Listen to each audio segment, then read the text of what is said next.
What is that? 1300 AD, they called this man the hero from the sky. He was prophesied to have destroyed the evil.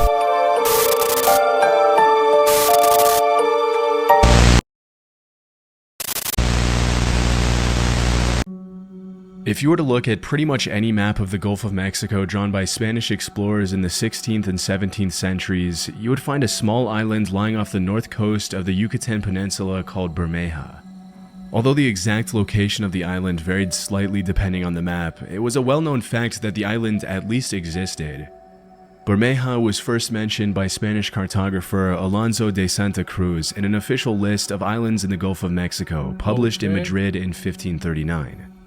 Alonso de Chaves, another Spanish cartographer, once wrote that from a distance, Bermeja looked blondish or reddish, which is where the island's name came from. A couple of hundred years later, in the mid-1800s, French-Mexican cartographers published reports stating that the island of Bermeja had started to sink. By the late 18th century, Bermeja was no longer featured in many maps of the area, and the last time it showed up on an official map was in the 1921 edition of the Geographic Atlas of the Mexican Republic. In the late 90s, the American and Mexican governments started negotiations to determine the boundaries for the exploitation rights of oil in the Gulf of Mexico.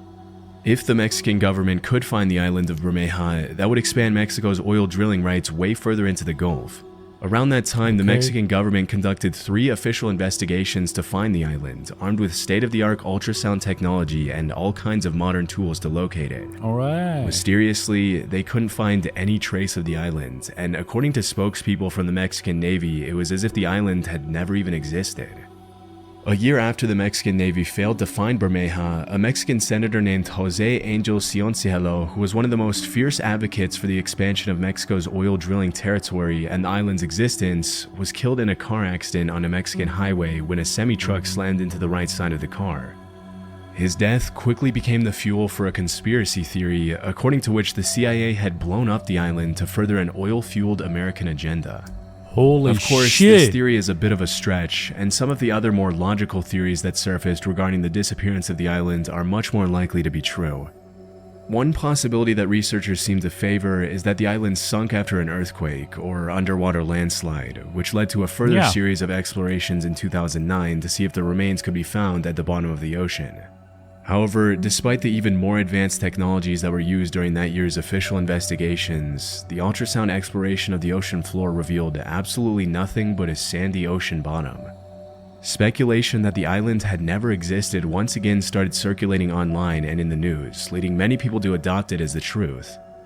After the failed explorations in 2009, Julio Zamora, president of the Mexican Society of Geography, claimed that the existence of the island of Bermeja had probably been faked by early Spanish explorers to throw off other explorers and military rivals from other countries. This would make sense, as it was common practice to make slightly inaccurate maps back then for the sake of strategy.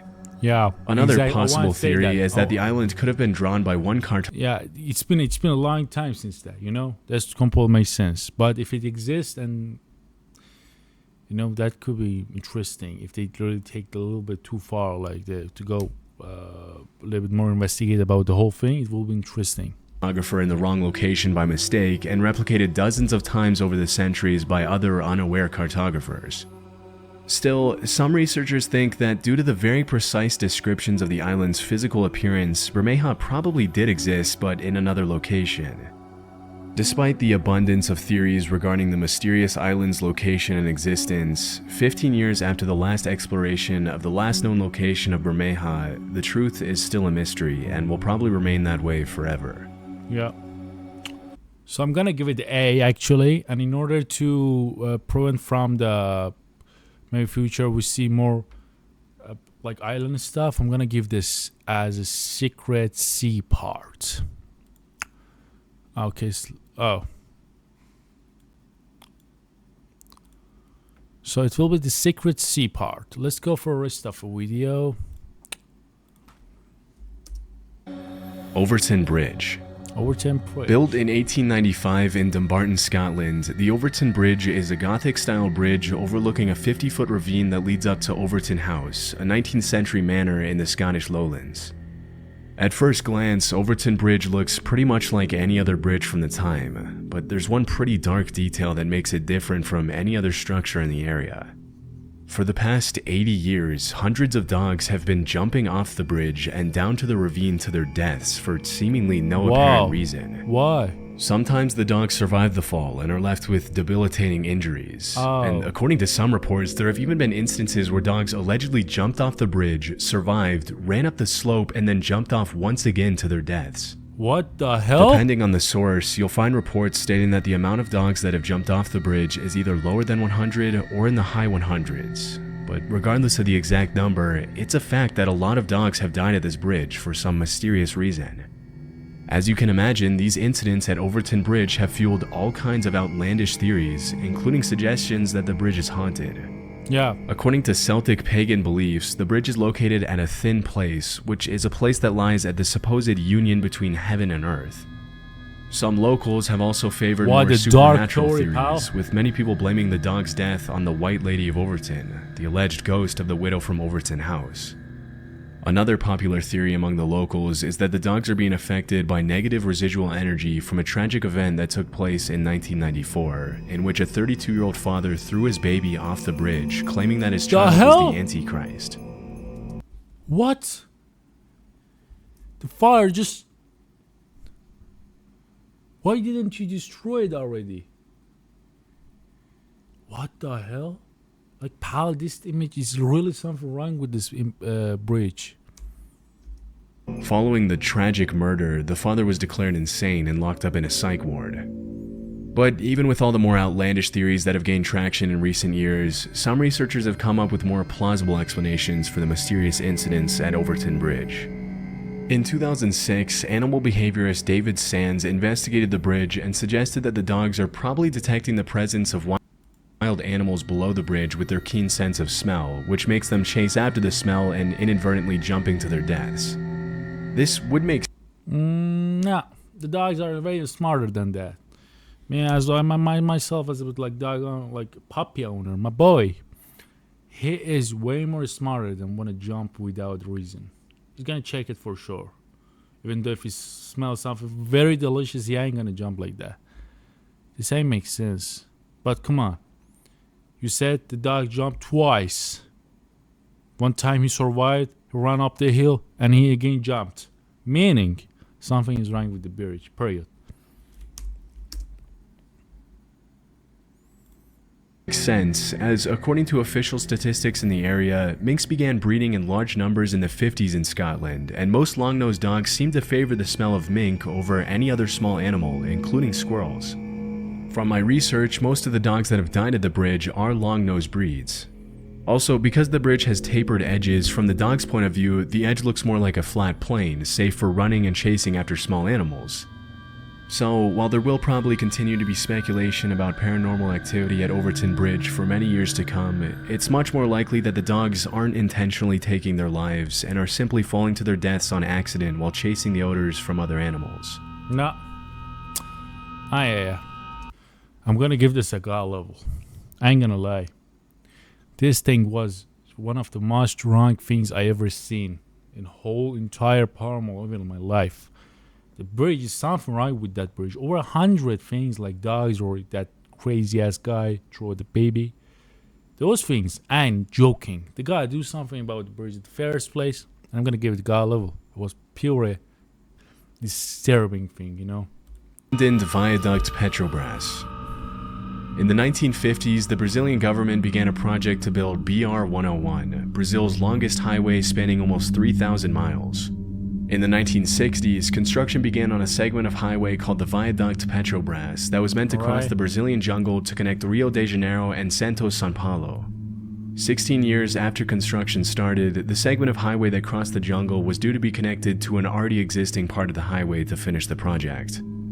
However, due to Brazil's economic crisis, plans changed at the very last minute, and instead of connecting the viaduct to the existing road, the highway was linked to a different coastal route.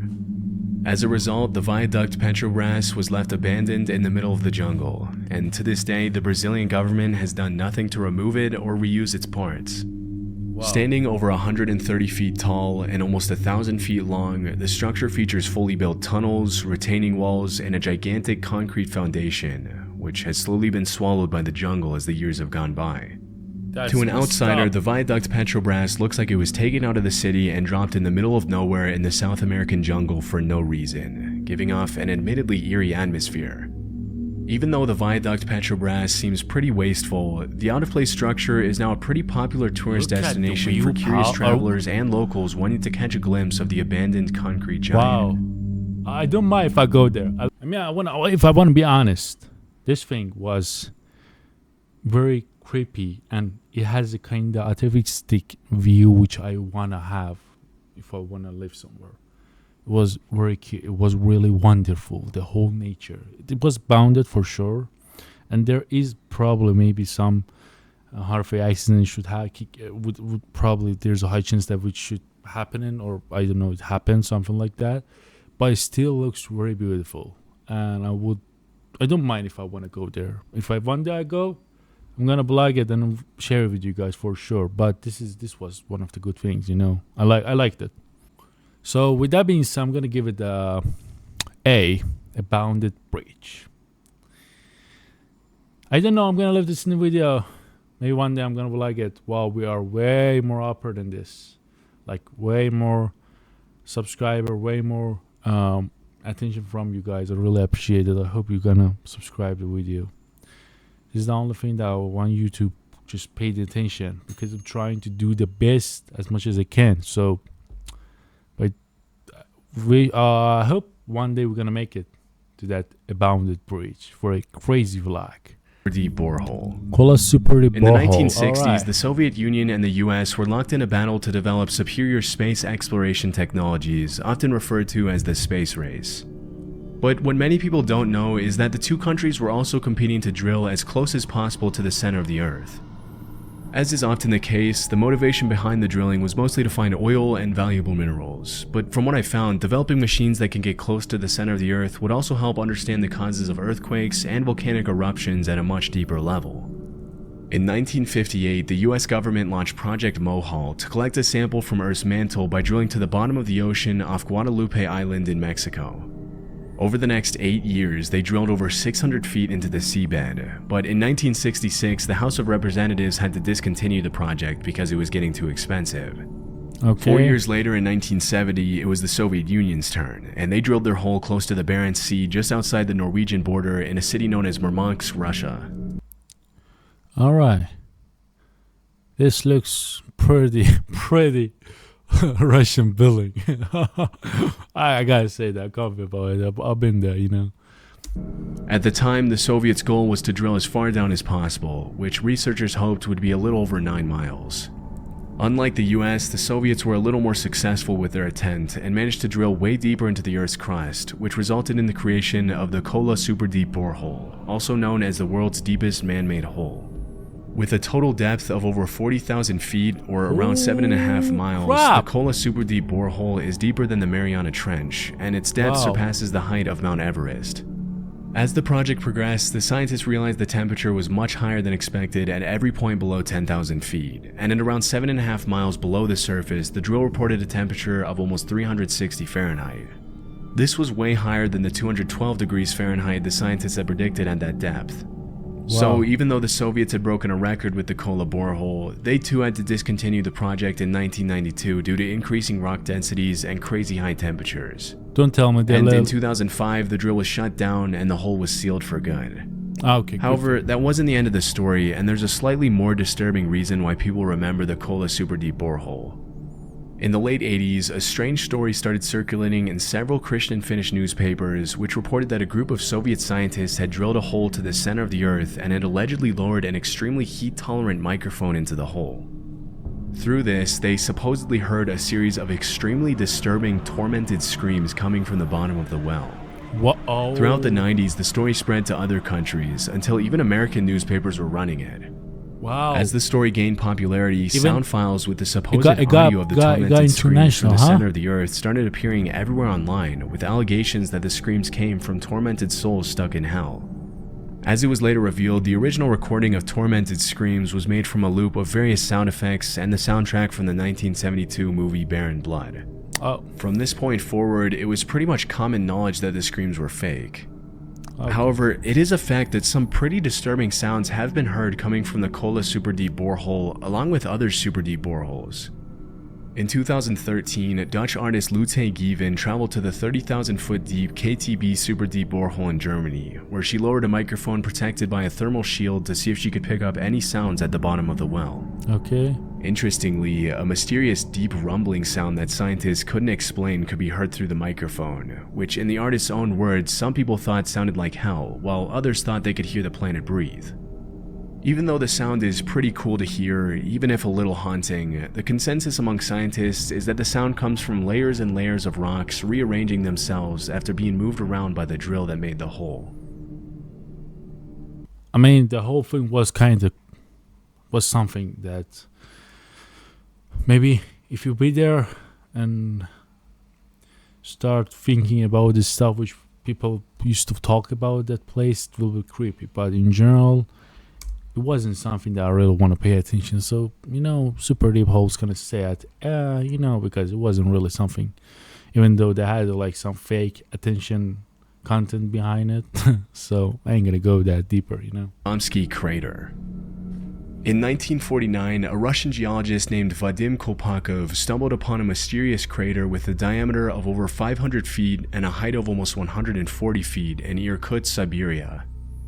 At the center of the crater, he found a little hill around 40 feet tall, which kind of looked like an eagle's nest with an egg inside it. Curious to find out what was inside the crater, Kolpakov made plans to climb the mound and take a look inside to confirm his hypothesis that the crater had been caused by a meteorite. But the locals warned him that Fire Eagle Nest, as it's become known all over the world, allegedly possessed evil powers, and whoever stepped inside it would be dead soon after. Dismissing the insistent warnings as superstition, he climbed the mound, but failed to find any rock samples that supported his meteorite hypothesis. Over time, more and more expeditions were carried out to the crater, including one in 2005 in which the leader of the investigation died of a heart attack shortly after visiting the crater. Wow. Based on the findings of recent explorations, scientists have ruled out volcanic eruptions, nuclear explosions, and impact from a meteorite as possible causes for the crater. In the absence of a solid answer, some have started coming up with all kinds of theories to explain its origin, including the possibility that a UFO landing made the crater. Others have linked the crater to the Tunguska meteorite, the remains of which have never been discovered. One of the things that makes it so difficult to determine the origin of Fire Eagle Nest, or Kolpakov Cone as it's now popularly known, is that the crater frequently changes shape, which suggests that whatever caused it is still affecting it to this day. The only thing scientists know for sure is that the crater is around 250 years old, which they gathered from the rings on the trees growing on the mound. Strangely, it's been scientifically proven that the trees closer to the crater grow much faster than normal, which is similar to what happened in the forests around Chernobyl after the nuclear disaster. Okay. The lack of solid explanations, coupled with the weird tree phenomenon, has been fuel to the fire of outlandish conspiracy theories about underground nuclear plants and nuclear-powered UFOs buried beneath the crater. To this day, scientists still haven't determined what caused Kolpakov Cone to appear, and no asteroid fragments or metal parts have been found in the crater to support some of the theories people have come up with over the years. Pal, this was something kind of interesting, so I ain't gonna lie, I'm gonna give it the A actually, because it really worth to stay at the A due to the historical thing it had. But in general, it wasn't God level. Nothing's gonna keep up to the Curse Bridge thing. You gotta destroy the whole bridge, bro. Like, that bridge is it's cursed. So that was the video. I'm really I like this one, to be honest. I ain't gonna lie, I liked it. And I hope you like it too. If you like it, don't forget to subscribe. Don't forget to like. Again, I'm saying it. Please, like, subscribe. And if you have any idea, if you have any specific tier list as what you got, just comment below. So from our channel, Chillin' Scares. So I'm going to leave the link in the description. Go check it. See you next time.